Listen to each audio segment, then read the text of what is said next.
Támuid chun tuirgneamh eolaíochta aíonna inis agus támuid chun lampa laibhe aíonna ag leanach le Téama uisce Shamhna.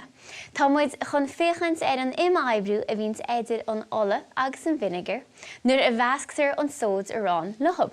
Mar sin tá rions rudaí ag tastáilhain chun an tuirgneamh seo a chud i gcríoch. Fan go bhfeicimid. Ar dúspáire tá ola,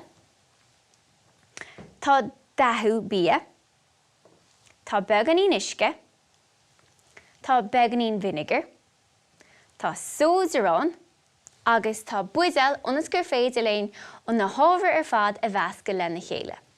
Nuair a bhéis sin ar fad dinta agat, bé tú anán do buidéal I bhaisiú le Ábhar uisce Shamhna nó le féidir uisce Shamhna.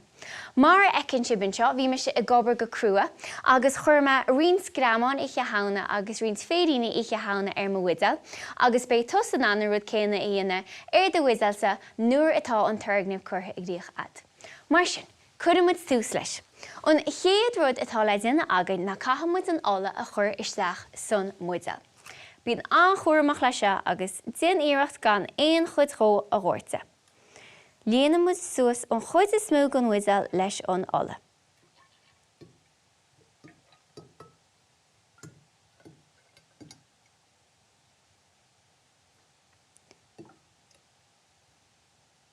Nis, nuair tá sé sin líonta, an chéad rud eile támuid go léireann na támuid gon cúpla briain vinegar a mheascadh leis.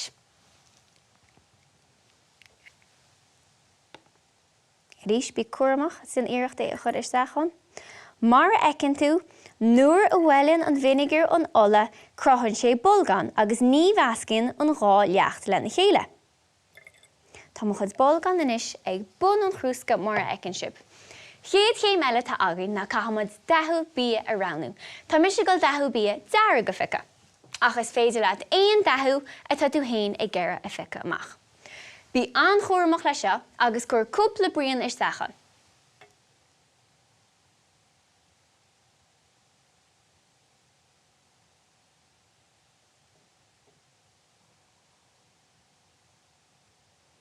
Mar ecinn tú, ní mheascinn an dathú bia leis an ola agus titan siad chuig bun an cúsca leis an vinegar.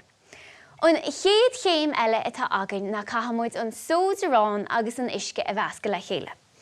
Déan cinnte go bhfuil thart ar an méid céanna uisce agus sóid aráin agat. Tá mo chrúsca an seam agus tá mo uisce leachaí maithe go mhanhain agus tá mo go le mheascadh isteach ar chathairteach agus an sin tá mo go le a mheascadh thart le na chéile. So dhéanam mo chiaipín an seo agus meascadh mé timpeall air.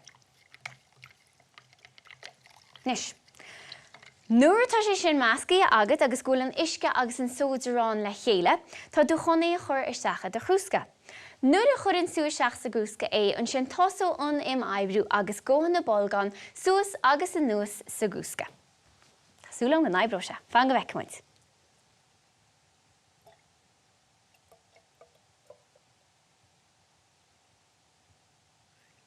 Nis, chuir me nuair isteachan ach mar ecinn sibh, nuair a mheascadh an féidir le chéile, tarlíonn imaibrú agus bíonn an dathú bia agus an vinegar ag aibrú mar bolgan. Nuair atá sé sin réitiad, an sin is féidir le cháil agus do chud maisiúcháin a chur an. Tá cúpla gramán uisce Shamhna inse agamsa agus tá mé gáil a chur air.